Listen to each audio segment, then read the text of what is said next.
There's this moment where Martin Luther King is on stage and this neo-Nazi like walks on stage and starts just like beating him. And so Martin Luther Like King physically? like punching him in the face. Like I think Rosa Parks would go, you could hear the flesh on flesh. Like it's dead silent in this auditorium and they're watching Martin Luther King get the shit kicked out of him.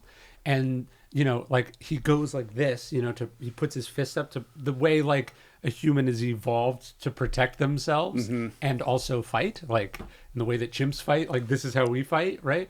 And one of the observers is talking about how there was this moment where they watched Martin Luther King do that and then drop his hands. And like I was just struck by the like training teaches you to do the things that you don't normally or naturally do.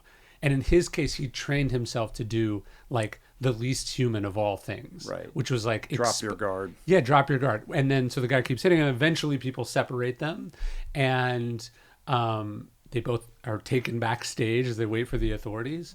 And then Martin Luther King just like talks to this guy for like 10 minutes, and he the first words out of his mouth are "Don't hurt him, don't hurt him."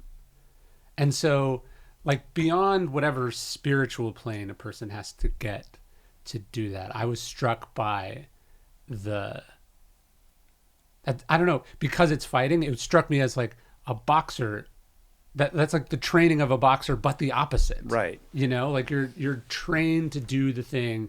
And then in this moment when you would have every understandable reason to abandon the training for your own basic preservation and dislike of being punched in the face, he passes the test. Like what a statement against nonviolence it would have been had a fight broken out on this stage purely just to detangle. Well, on the one hand, dropping your guard and just being completely open and vulnerable to whatever attack this person is going to perpetrate on you is strategically the right decision to be this incredibly powerful moment, no matter what happens. Yes. And then second to that, it's just an alignment of your values with your actions. Like in that moment to say, if I am truly this nonviolent person, what would that person do? And there's no way he's thinking any of that though. So the training has to be at some marrow deep level. Right. You know, like that's what's so if it's like, hey, do you think we should fight back? And no, you know, like it's not strategic on that level. It's like at the testing point. Bred into his DNA. Have you seen the picture of Martin Luther King with a knife sticking out of his chest? No. He's giving like a book signing at this department store in New York City, and this like deranged woman, I don't think it was even racially based, this deranged woman walks up and asks him to sign a book and then stabs him in the chest with a penknife. And it goes like right here. It's like narrowly avoids his heart. Like if it had been like a millimeter to the side, like the civil rights movement basically doesn't happen. Or maybe it does happen, but not with him leading it. And there's this picture. She also like nicked him some other places, I think. And there's this picture. I'll show it to you later. But he's just like sitting there and he's being treated by the paramedics. And there's just a knife sticking out of his chest. And he could not be calmer. It's incredible. Well, I can tell you when you go in to see the Dalai Lama, the frisking situation is the most intense that I've ever endured. Oh, really? Yeah. I mean, very elaborate. Like the pat down situation is, you know, full on to go in there, and you're like, oh wow, like no phones in there, no they brought a film crew that was sort of the official documentarian situation for the event, but we couldn't like take our phones in and take pictures or anything like that, and literally like every fiber and like every bodily cavity was thoroughly excavated before they would let any single person in. Wow. Yeah. Yeah, I mean, just to think of the pressure of living your life knowing you could be assassinated at any moment. And that, like, world governments would have an interest in that happening. It's not just like you and I. Like, I hope some deranged fan doesn't stab me in the chest at a book signing. But just the isolation and the existential strain of knowing that you could die. And that there are, like, I was just listening to Salman Rushdie on a podcast, and you just think about. I was going to ask you if you were going to have him on. I mean, I would, sure. Yeah, that would be great. Yeah. But sorry, I interrupted. Yeah, no, but just think, like, he talks about the strain of that, like that what it does to a person, and so you just imagine. I mean, I'm sure at a certain point the Dalai Lama just chooses not to live that way, security notwithstanding. But like, that would be disorienting and mess with you. Like, Sure. how can you the idea of like preaching a message of love and forgiveness and tolerance, as you know, it's not going to be returned, and that there are people trying to kill you. That's you and I can be like, we should all get along. Nobody's trying to kill us.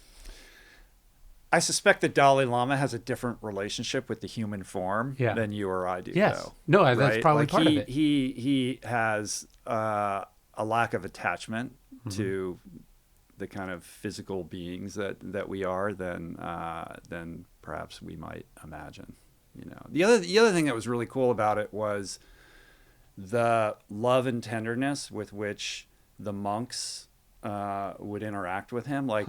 Because he's old, like they bring him in. It's so funny. Like he would sit in this chair. The chair was like out of some kind of 70s office. It was like nothing fancy, you know. It was like this weird leather chair. But because he's somewhat, you know, because he's elderly, they would have to kind of lift him into the chair and lift him out, and just to watch them do that, and you could just feel like the love and the reverence that they have for this man.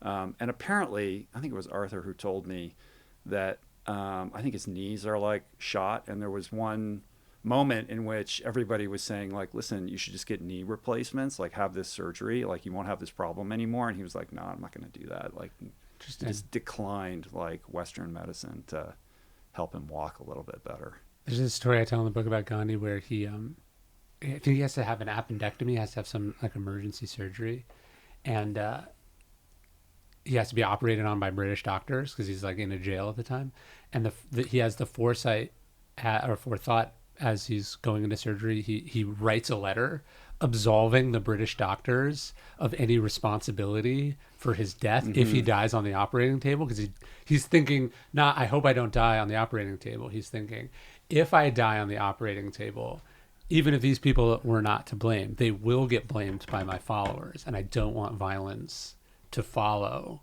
as a consequence of this thing. And then the other funny thing was, well, he doesn't die on the operating table, thankfully, but then he asked the doctor, because Gandhi was sort of this like quack doctor in his own mind, like he was obsessed with he was like, can I come back and watch the surgery like later, like for someone else? And he did. Like he had this sort of he had this like hatred of Western medicine, but also this like fascination with Western medicine. And it is funny to also think of these people as human beings. Like you're like, oh, Gandhi, or you're like, the Dalai Lama doesn't want knee surgery, you know, he's detached from the physical form. But I bet if you talk to any 88-year-old or 90-year-old, and they're thinking they're making these same very personal medical decisions, which is like, you know, sure, what are the benefits, but what are the costs? And I'm just tired, you know, like when you told me that, what I was thinking is like conversations I've had with my grandparents, the very human debate about like, when do you not throw in the towel, but when do you stop trying to optimize and just get comfortable accepting? Yeah. It's hard to imagine the, you know, kind of everyday human lived experience of a person like that. Like, does he ever sit down and like watch a movie, or like does he do any of the things that like we're so used to that are just kind of part and parcel of being human beings? Who knows, man? You know, maybe he does, maybe he doesn't.